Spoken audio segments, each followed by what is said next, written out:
Ew. I just did a head shake there. I don't know why. Because you ain't sure. It wasn't cultural appropriation, I Yeah, swear. whatever, man. It's just a head shake. There goes our monetization I plan. don't know.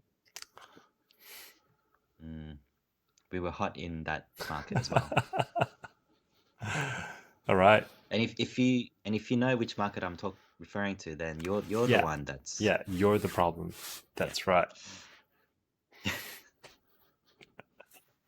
Don't be We're off bad. to a great start. Hello, world. Hello, T Hello, Witch. world. And just finishing up our testing and stuff. I guess mhm.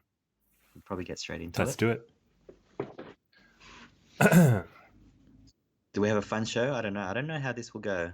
Hey. So I do have a lot of clips, but Yeah. hopefully some fun ones. And I have to make sure I play the right song at the end. Yeah. This time round. Don't make me yell again. Okay. Was there an issue with the video last week? Was there? I thought there was a. That'll be a good outro. Anyway. We'll chat about it in the outro. Okay. Actually, I do have a supercut of the outro. Oh, no way. Sweet. Let's do it. Yeah. So I'll do that. Okay.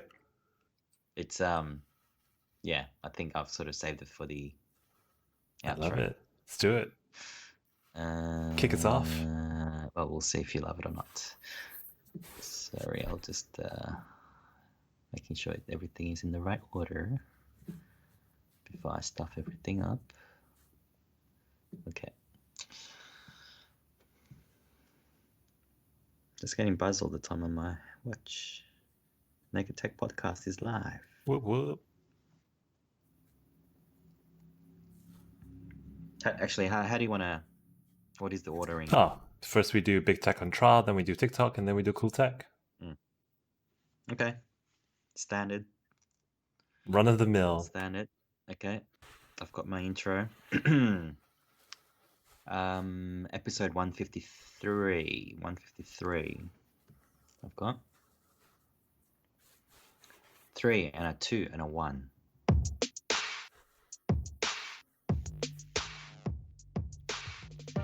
Hello and welcome to episode 153 of the Naked Tech Podcast. It's a show that gives you everything you need to know about consumer tech, the internet, and all things Homelander. I'm your friend Jeff. My name is Kelvin Lee. We're so old we can't find where the chat is in Skype.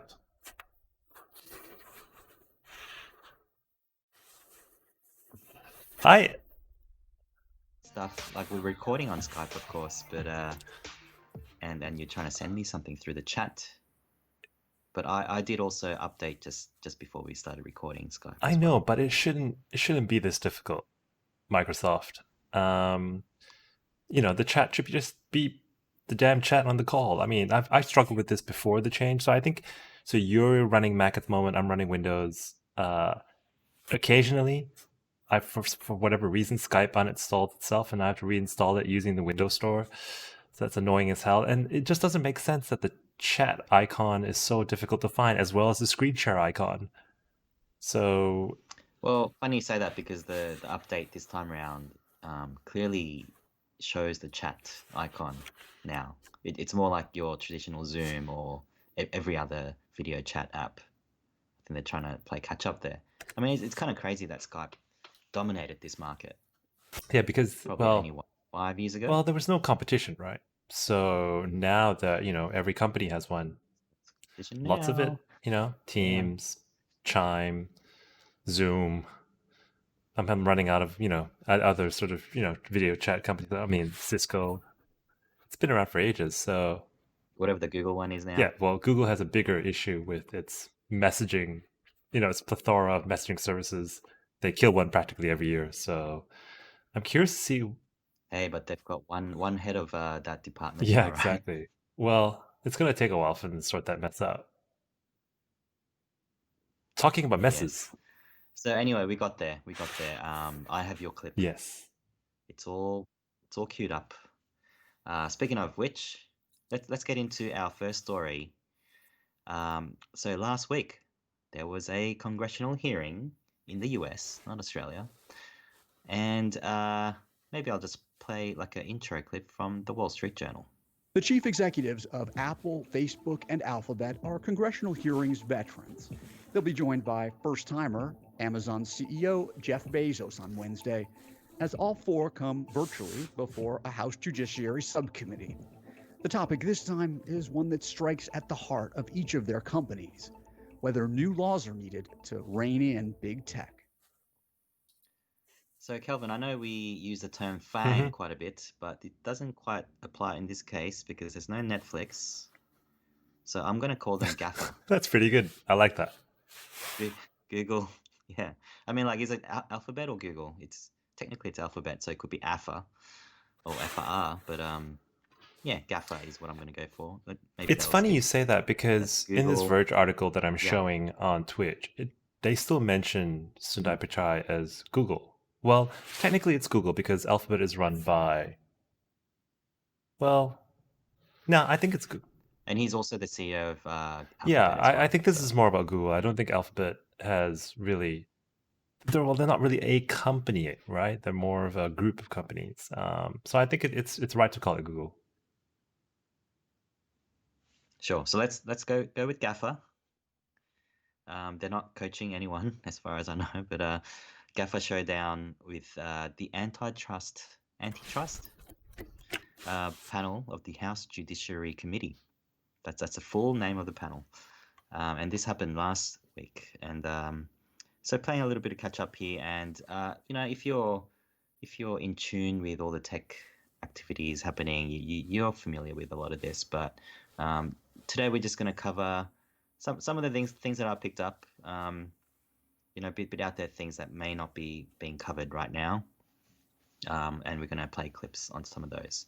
So just I think I put it in the notes. There was an article from I think VentureBeat.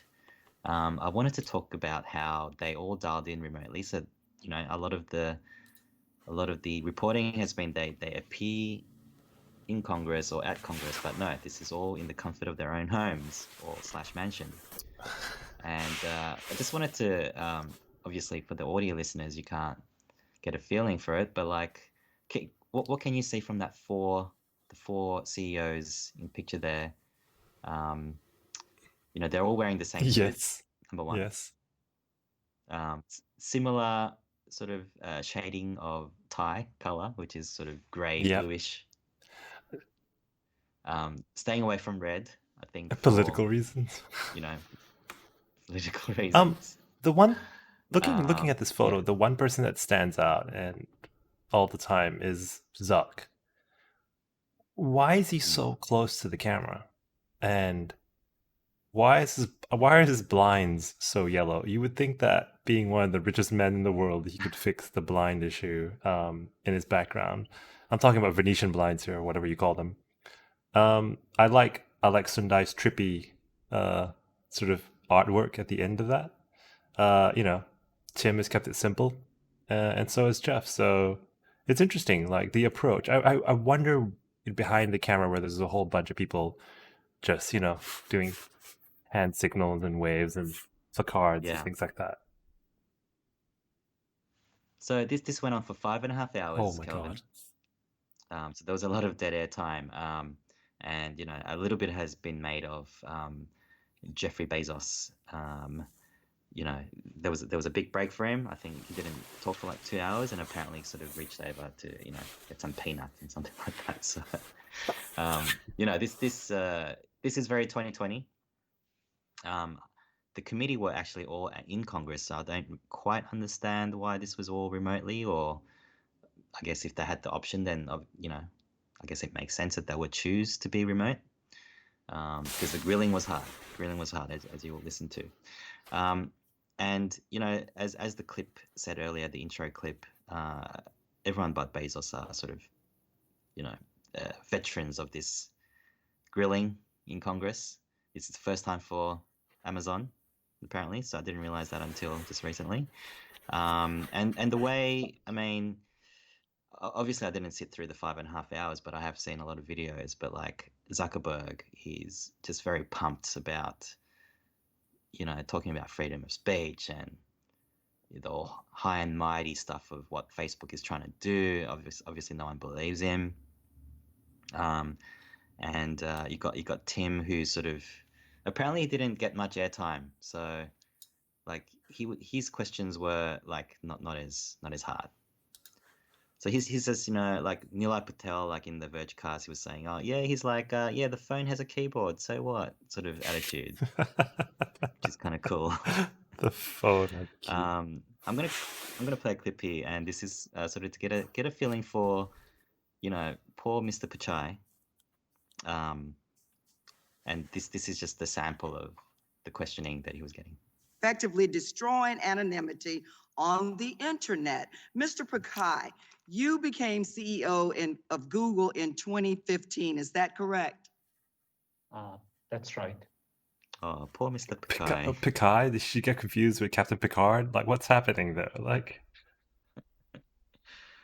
Jean-Luc Pichai.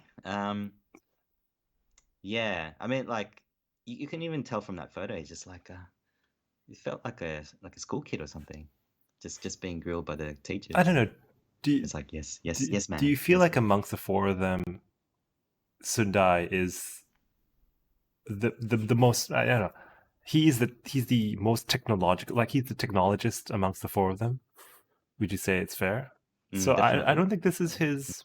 This is not his vibe. It's not his beat. You know what I mean? He's here to create cool tech and do cool stuff, and not front like Congress. Unfortunately, it's part of the job description of being a CEO of a big tech company.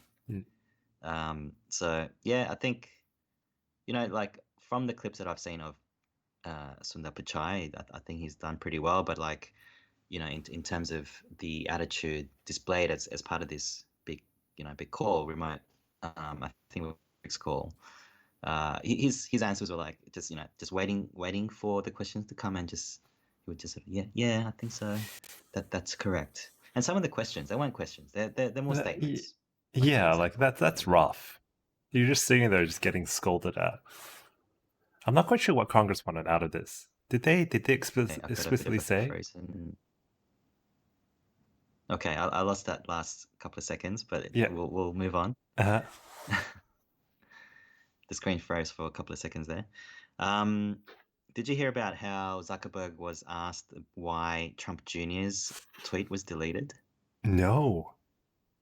Tell me you have a clip. Tell me you have a clip. Someone got that wrong. So Zuckerberg's, yeah, I think we might have to talk to another CEO about that one. But like this, I think, yeah, the general gist of this Congress, because there's been some like really chaotic ones in the past where they did appear at Congress. I think a lot of the senators did do more homework on this. So it's some of the numbers here that I got. So they've been working on this since June last year, and the committee has gathered 1.3 million documents. So some were leaks or like the actual emails, and I'll read a couple of emails out in a second. They've had 385 hours of meetings and briefings with various legal departments of these companies and whatnot. So there's been a lot of stuff that's happened to get to this point. And I think in terms of antitrust, I don't like saying it that way. Can we just say antitrust? Antitrust. Yeah. That's the general theme for this hearing. Obviously these are big companies making lots of billions of dollars, and I think it is appropriate time to sort of ask these questions. I think so. Sure, like these questions can sound ridiculous, and I think what's been highlighted by the press has been the more controversial ones, I guess. So that's naturally we'll talk about those, but I think it is the right time, to be honest. You got any thoughts on that? Why just tech? Why not? Have they ever done this? I mean, that's the thing, right? I mean, our focus is always on tech, but do they do this for oil companies and banks? I'm guessing they do across the spectrum, and this is not new for Congress. I mean, banks certainly, at least in Australia. So I would imagine in the US as well. I guess, yeah. These are the biggest companies amongst all the industries now. That's right. And I think you make a good point though. Like, what about some of the other companies in big tech, like Netflix? They have a very dominant position, Yeah, although they've got new players in the market now. that's true, but it's what's popular, right? I mean, it's all political at the end of the day. So, to get Google, Amazon, Apple, and Facebook all in a room to talk about it, they're the most, I don't know, they're the talk of the town, and they're easy targets. Definitely. So I'm going to bring up a couple of emails that Zuck sent back in 2012. And so I realized this is a podcast, so I'm going to get Tom Merritt to read these emails. And this was to do with the acquisition of Instagram back in the day. So to set this up, Zuck was responding to his CFO at the time, David Ebersman, and he was just like, casually, hey, why do you want to buy Instagram? Like, what's the big deal here? Like, if you can recall to 2012, that was, I think Instagram was the hot new thing. I think in terms of photo taking apps, there are a few, but like Instagram was definitely the cool one, right? Mm-hmm. They had the best filters. Legit. The head filters, yeah. I think that they kind of popularized that for sure. So CFO is like, yeah, what's the big deal? Like, why can't Facebook do something like that as well? So with that in mind, here's the email that he responded with. One way of looking at this is that what we're really buying is time. Even if some new competitor springs up, buying Instagram, Path, Foursquare, etc. now will give us a year or more to integrate their dynamics before anyone can get close to their scale again. Within that time, if we incorporate the social mechanics they were using, those new products won't get much traction since we'll already have their mechanics deployed at scale. And 45 minutes later, Zuckerberg wrote, I didn't mean to imply that we'd be buying them to prevent them from competing with us in any way. Good save. Very smart of you. Good save, Zuck. Good Yeah. save. Good Zuck. Oh, even back then in 2012, I forgot about these Path. things coming to light. Yeah. Path was good. I enjoyed Path. Do you remember who ended up buying Path? No. Kakao Talk. Kakao. No way. Yeah. Yeah. It all got integrated, but they shut a lot of that down. I thought Path was great, but just no one was on it. I think their thing was like limiting to 100 people in your circle. I loved like it. That. I loved the Path. Just not enough people on it, and Yeah. people just, sort of died off. Yeah, so this is I guess one of the reasons, right? So everyone kind of like tries, but then eventually everyone goes to Facebook, right? So they have this dominant position. Is it a monopoly? Are they taking advantage of that dominance? So yeah, just in terms of buying time, I didn't really. I think this kind of shows how smart Zuckerberg is really, and he kind of knew all along, right? Because like, do you remember? Obviously, we weren't recording the podcast back in 2012, but I'm sure we talked about it separately. That $1 billion Instagram at the time, that was huge. It's chump change now. I remember all the articles about, like they were calculating how much each user was worth to Facebook and things like that. I don't remember what the user count was of Instagram back then, but it was like, I don't know, like $2.45 or something. But yeah, it was big. Yeah, and I think back then, Facebook was still seen as a small town startup. I mean, not really, but I think Zuckerberg definitely knew where it was headed to be this behemoth. 2 billion users, 1 billion daily active users. If you include WhatsApp and Instagram, that's another probably billion daily active. So what is that, half the world? What is the world's population now? Well, it's shrinking. Hey. Too soon.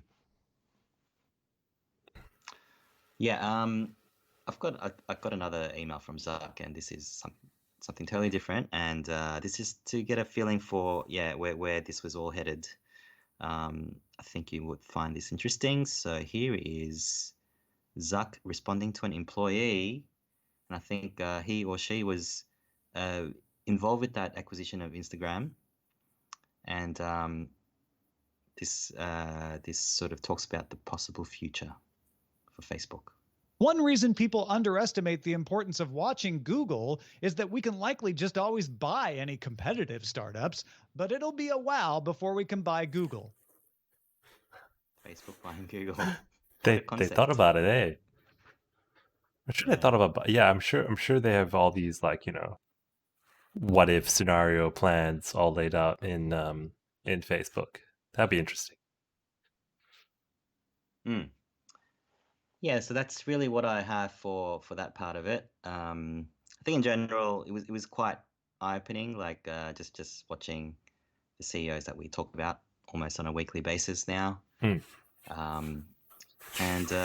so do check out a lot of the written form on The Verge. I'll point to all the links in the show notes. If you really want to dig into what they said, I think the future is possibly, like there will be some restrictions, more scrutiny over other acquisitions. I mean, like if you have a look at, and this is a good segue because there might be a potential takeover coming up soon for a controversial company, which I'll talk about. But yeah, interesting reading. Go check out the 5.5 hour hearing. In your free time, if you want to fall asleep. Yeah. All right. Should we talk about TikTok? Yeah. So the other thing that's been on the news this week, and last week I think Trump was like threatening to ban TikTok by that weekend. Did not happen. Well, yes, and at the same time, Microsoft's like, yeah, hey, I think we could buy you guys in some way. So we're going to get into that. Like you noted, Calvin, India has already banned TikTok. I don't actually know what banning these apps mean. Like, would it not work in I India? think you just, you pull it from the App Store. I think that makes the most sense. And then you just ban a whole bunch of addresses so that existing users, even if they did have the app, couldn't access any information from TikTok. So India has the ability to block certain traffic. Well, coming from a different country. Arguably, all countries have that capability. So I'm sure you. I mean, it's similar to how China has the I'm pretty sure India probably has similar capabilities to geofence, their citizens almost. And they could also force TikTok to do it on their end, right? So either way, any traffic coming from India into TikTok's servers could be blocked. And yeah, they can do it in so many different ways. It's definitely possible. Yeah. So India, I think at the time, well, probably I was going to say the second biggest market for TikTok, but that's probably not true. I think China would be bigger.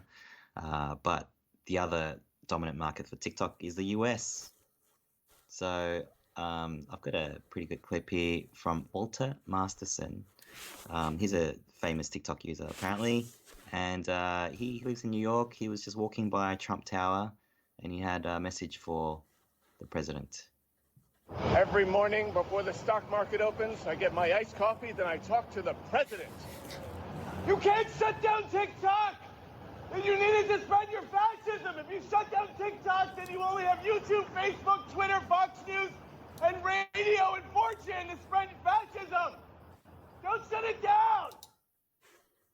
Yeah, sample of the situation in the US where TikTok a sample is huge. of people who are influencers on TikTok as well. That's right, and there's implications for Australia as well, right? So we generally follow what the US does. So I think there's a hero to this story. So almost overnight, like it kind of fell from nowhere. There have been rumors that Microsoft is interested. Here's CNBC talking about that. New York Times, Melissa, now reporting that Microsoft is in talks to buy them. They said it's not clear how advanced the talks are. But as you know, the big debate will be around whether that adds to big tech's power. Is still, should TikTok pursue some kind of IPO? I mean, there's a lot of different ways this could go. Yeah, so I think there's a little bit of clarity now in terms of this takeover or the acquisition, but like, a couple of days ago, it was just confusion everywhere. It's like, what does this mean? What does Microsoft have to do with TikTok? And even the TikTok influencers would have been like, well, maybe it should be shut down. I don't want it to be part of Microsoft. Like who? Yeah. I think that's silly. At some point, if you get big enough, you're going to get bought or you're going to get IPO'd, and you're going to become one of the big ones anyway. And this isn't Microsoft's first foray into buying a social network. They own LinkedIn, so it makes sense. Is LinkedIn like obviously it is a social network in the sense of the word or the definition of the word social media, but or social network. But is it seen as a social network? You think? I think it's a professional social network, unless you don't consider professional sort of relationships as social. Now, I would definitely call it a social network, right? It's got all the elements of a social network. It allows you to communicate, allows you to share, allows you to meet new people. It just targets a very different demographic. Yeah, I think, when the general press or the public talks about social networks, they think of Facebook and Twitter. I guess that's what the angle that I'm sort of thinking of at the moment. Now let's not forget, TikTok is from a US company because it was bought by ByteDance, which is the parent company, the Chinese parent company, back in 2018, of a company called Musical.ly. And TikTok is actually Musical.ly. They just rebranded it. I never knew that. So not sure if you're aware of that. No, I didn't. Yeah, so I guess like this is more, it's more about data. I've got it written down here, data sovereignty rather than privacy. So like, yes, like with iOS 14, just because of the new APIs and it's, privacy focused. So they have seen things like whatever you put in your clipboard gets sent to the TikTok database somehow. It goes back to the mothership without consent. And apparently a lot of apps are doing that. So, people are saying, no, that this is the reason why, this sort of stuff should not go to China. And it's all about China, really. So, yeah, by Microsoft taking it over or partly acquiring TikTok, does that mean the data comes back to the US? That's not very clear. I think regardless of what the US government wants to do with TikTok, Microsoft will probably attempt to buy them anyway. I feel like that just accelerates the merger and acquisition. Depending on, it doesn't really matter where your data is going to. I mean, do you really know what people or companies are doing with your data? I doubt it. So I just think unless you give up Google, your iPhone, your Android phone, I don't think we're in any position to be judging the likes of TikTok and where the data's going. And I think it's important, but you're gonna just have to remind yourself how much you're giving up if you want to take that stand. But I still agree it's a stand that people should take, but it is also highly political.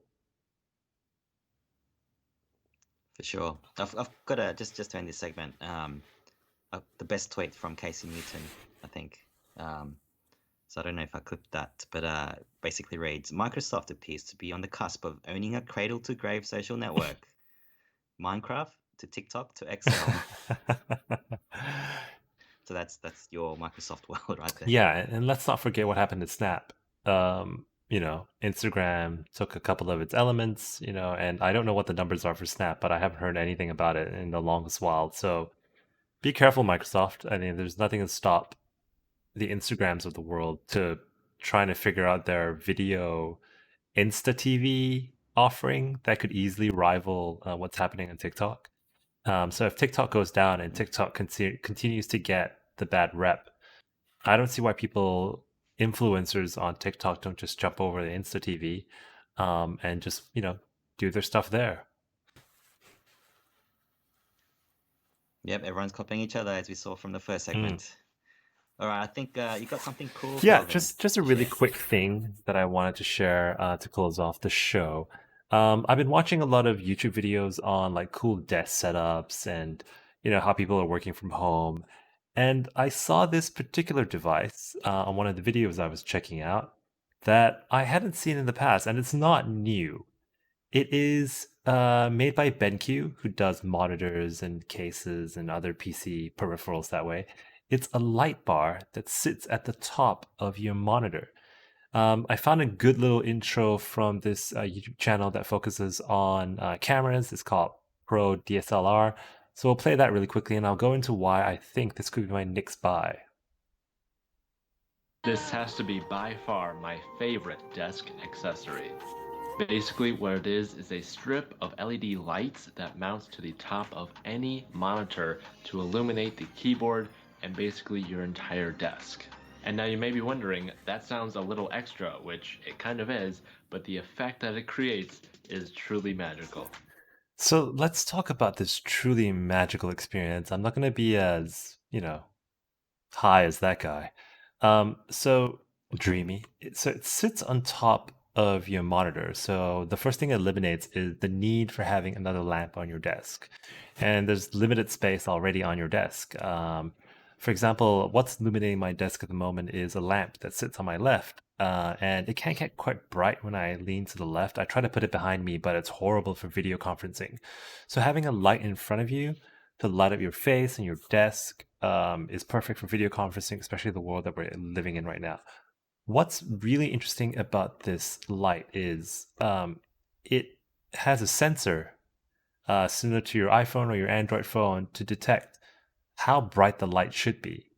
So I work for Amazon, full disclosure there, on a global team, and sometimes I take calls at 6 a.m. and I come down all really sleepy in the morning, and the thoughts of having all these bright lights, is just too much. So you switch on these lights, and it knows how much light that to sort of let out that is the best for your eyes at that particular time.